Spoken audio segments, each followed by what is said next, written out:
Iran and Saudi Arabia have agreed to re-establish diplomatic relations and reopen embassies within 2 months after years of tensions.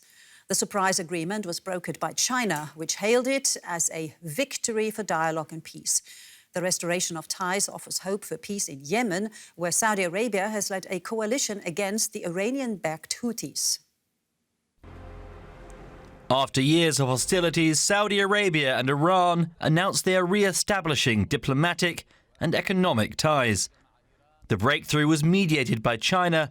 The communiqué was signed in Beijing.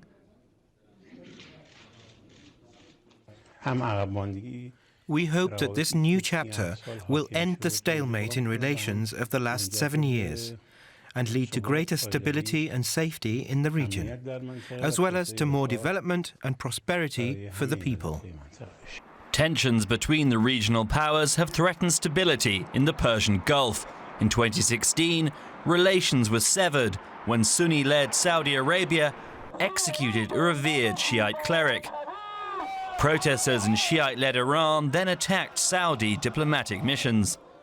The conflict has spilled over into other countries. The Saudis and Iranians are vying for influence in Syria, Iraq and in Lebanon, where Tehran backs Hezbollah militants. In Yemen, both sides have been locked in a proxy war for years. Now observers say the deal brings a chance to end the civil war. There will be at least moves towards a permanent cessation of hostilities in Yemen and a peace deal within Yemen to maintain that on a more permanent basis. Washington has welcomed the Saudi-Iranian rapprochement as a step towards lowering tensions in the region. The two sides are set to reopen embassies in the coming weeks. And I'm joined now by Simon Mabon, Professor of International Politics, who studies sectarian conflict at Lancaster University in the United Kingdom. Good to have you with us.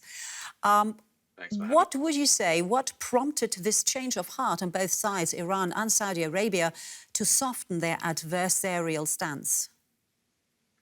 I don't think this is a dramatic change. I think this is something that's been in the works for a number of years now. We know that the two states have been talking, back-channel dialogue in a number of different arenas. And I think it points to broader concerns about regional security and further escalation of tensions. But it also points to domestic challenges that the two states are facing, with a need to work towards a more pragmatic engagement that will allow for economic transformation of the states.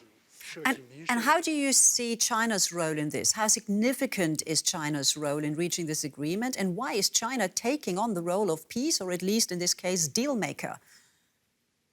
I think it's hugely symbolic. We know that the US has long been the mediator, has long played this type of role internationally.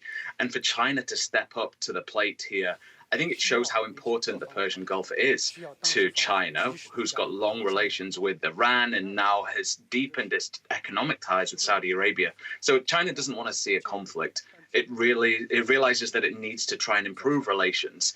And it also senses an opportunity to position itself globally as an actor that can facilitate mediation and bring about reconciliation. Right. You just mentioned the US formally being in that particular role. So what does this new development now mean for Western powers, in particular the US, and its relations to the region? It raises a lot of questions, I think. And these questions had been brewing for some time. We know that the Saudis and the US had long had a positive relationship, but in recent years that's become more fractious.